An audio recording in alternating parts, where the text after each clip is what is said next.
अगदी कट्टर राजकीय विरोधक सुद्धा ज्यांच्याबद्दल नेहमी प्रेमाने आदराने बोलायचे असे भारतीय इतिहासातील एकमेव राजकारणी म्हणून ज्यांची ओळख होती असे भारतरत्न अटल बिहारी वाजपेयी।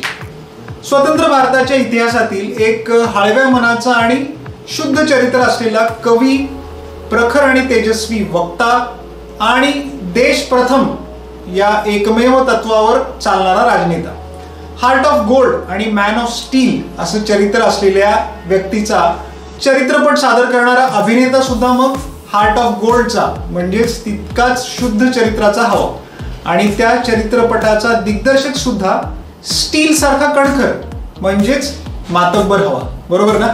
आज प्रदर्शित अटल बिहारी वाजपेयींचा चित्रपट अथवा जीवनपट मैं अटल हूं रसिकांसमोर येण्याआधी हे गोल्ड आणि स्टीलचे कॉम्बिनेशन जुळले आहे का मग? नमस्कार मित्रांनो, मी अजिंक्य उजळमकर आणि तुम्ही बघत आहात नवरंग रुपेरीचे यूट्यूब चॅनल। आणि आज मी रिव्ह्यू करणार आहे आज प्रदर्शित मैं अटल हूं या चित्रपटाचा। बोलूया मित्रांनो, खरं तर पंकज त्रिपाठी यांची अटल बिहारींच्या भूमिकेसाठी झालेली निवड हीच मुळात या चित्रपटासाठी एक सर्वात मोठी सकारात्मक सुरुवात आहे असं मला त्याच्या घोषणेपासून वाटत होतं।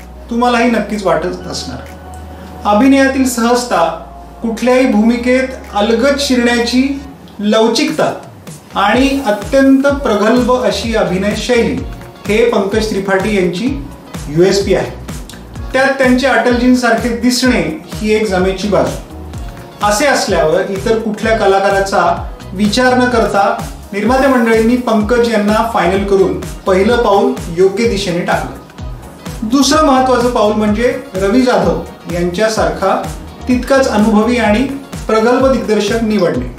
आता या दोन्ही निर्णयांनी चित्रपटावर कसा प्रभाव टाकलाय त्याबद्दल बोलूया। अटलजींच्या आयुष्यातील सर्वच महत्त्वाच्या टप्प्यांना शिवत पटकथा पुढे सरकते। जवळपास 60 ते 70 वर्षांचा कालखंड विस्ताराने मांडणे शक्य नाही। त्यामुळे हा पटकथाकार ऋषी विरमाणी आणि रवी जाधव यांनी केवळ ठळक आणि महत्त्वपूर्ण अशाच घटनांना प्राधान्य दिलेलं आहे आणि त्या सादर करताना अत्यंत मोजक्या वेळात आणि मोजक्या शब्दात त्यांनी या मांडल्या आहेत। अटलजींचा भला मोठा कालखंड लक्षात घेता निदान 3 तासांचा चित्रपट तरी असणार अशी माझी अपेक्षा होती, परंतु दिग्दर्शक रवी जाधव यांनी अत्यंत चातुर्याने हा केवळ 2 तास 20 मिनिटांमध्ये मांडला।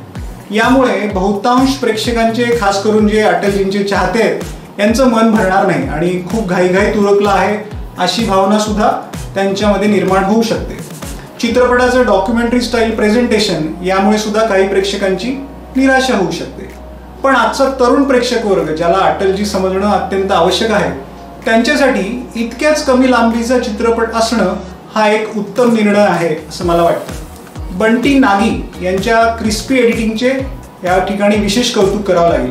पटकथा फारशी कुठेच रेंगाळत नाही, ना मध्यंतरापूर्वी ना नंतर। रवी जाधव या उत्तम दिग्दर्शकाने खरं तर हे अवजड असं शिवधनुष्य मी ज्याला म्हणेल ते अगदी लीलया पेललं आहे आणि त्यासाठी त्यांचं अभिनंदन आणि मनापासून कौतुक। कथानक भावना प्रदान करण्यात मात्र कथाकार काहीसा कमी पडलाय असं जाणवतं। शिवाय देशभक्तीची प्रखर भावना जागृत करण्यात सुद्धा काहीसा कमी पडतो।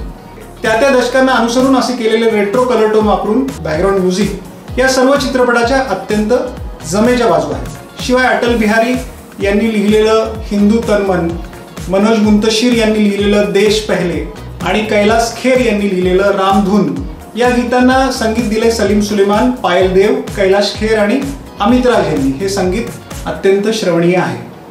Hats off to this great actor once again.